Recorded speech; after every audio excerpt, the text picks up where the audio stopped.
I'm Josh Rine, licensed professional counselor, and this is Responding in Relationships, Emotional Intelligence in Action for Better Communication. This is Pillar 6 of the Pause and Respond framework, where emotional control gets tested in real conversations, and where sometimes the strongest move is not saying more, it's knowing when to stop. Most people think walking away means losing, avoiding, or giving up, somehow not standing your ground. But that's not always true. Sometimes walking away is control. Let's be clear, this is not about avoidance. It's about timing. There's a difference between avoiding a conversation and stepping away from a moment that isn't productive. A lot of people stay in conversations too long, not because it's helping, but because they feel like they should. They feel like, I need to finish this, or I need to prove my point, or I need clarity right now. But when the conversation is already escalated, more time doesn't create more resolution. It generally creates more damage. So let's make this real. You're in a conversation, the tone has shifted. Voices are raised, interruptions are happening, emotion is high, and clarity is low. At that point, you're not solving anything. Everyone involved is just reacting, and staying in that moment often makes it worse. That's where walking away becomes power. Because walking away is not quitting. It's choosing not to participate in dysfunction. Here's the key. You don't walk away reactively. You walk away intentionally. Reactive walking away sounds like, I'm done with this, storming off, slamming doors, and cutting the conversation. That's not control. That's simply just escalation in a different form. Controlled walking away sounds like, this isn't productive right now. Let's come back to it later. Short, clear, grounded. That communicates, I'm still engaged, but I'm not going to continue like this. That's a boundary. So let's go a little deeper on this. Why is it so hard to walk away? Because people equate staying with strength. They think, if I leave, I lose. If I stop, they win. If I don't respond, I look weak. But staying in a losing situation does not make you strong. It makes you reactive. Real strength is choosing the right moment, not just staying in every moment.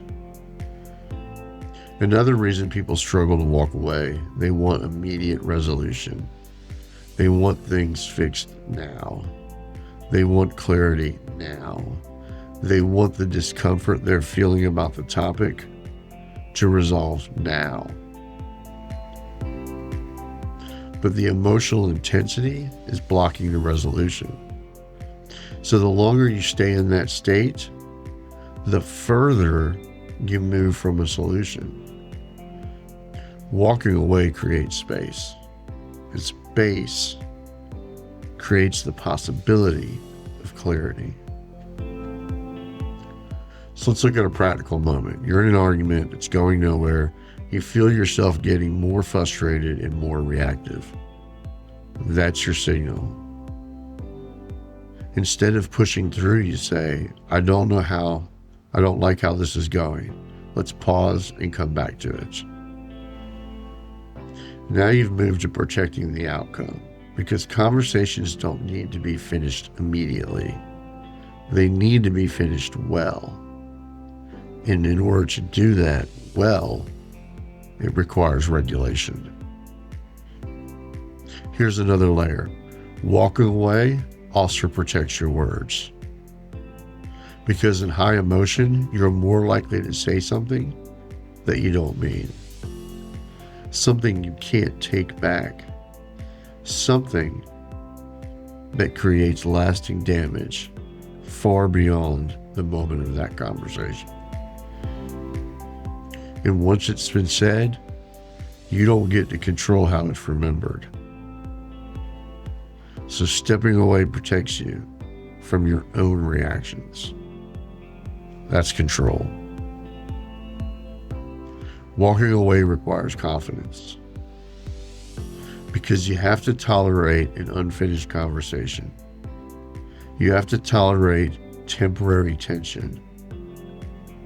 And you have to tolerate lack of an immediate resolution. Those are uncomfortable things, but controlled people can tolerate discomfort because they're focused on an outcome. Reactive people are chasing relief. Controlled people protect direction. That's the difference. Now let's be clear. Walking away is not the goal. Returning is. Because stepping away without coming back, that does become avoidance. So the full skill here is pause and then re-engage. And when you come back, you bring something different. You bring more calm, more clarity, and more control. Now the conversation has a chance to work. So let's look at an example.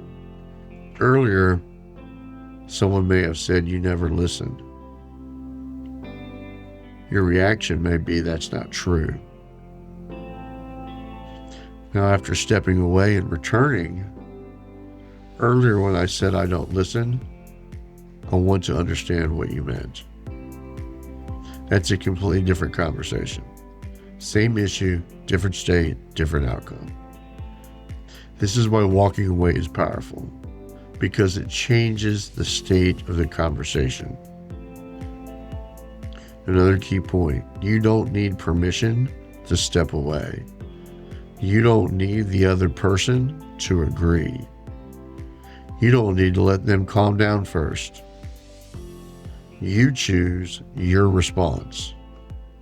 And choosing to step away is sometimes the most controlled response available. Reactive people stay and escalate. Controlled people pause and protect. Reactive people chase the moment. Controlled people choose their timing. Reactive people say things they regret.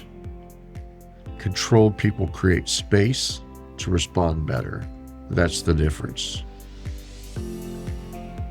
And this is what we're building in this series. Not perfect conversations, but better decisions inside of them. This is a part of Pillar 6, Responding in Relationships, of the Pause and Respond framework. And sometimes the strongest move in a conversation is knowing when to stop. If you want to go deeper into the Pause and Respond framework, please go to pauseandrespond.com. You can find the books, the workbooks, all the resources you need to move from awareness to actually using these skills in your real daily life to change your outcomes. Please visit the site, send me an email. Would love to hear some more topics that y'all would like to hear discussed. Episode 13 of this series is now complete. 2 more to go. Follow us so you don't miss the next episode, because next time we're going to talk about how to become someone people can't rattle. Less reaction, more choice.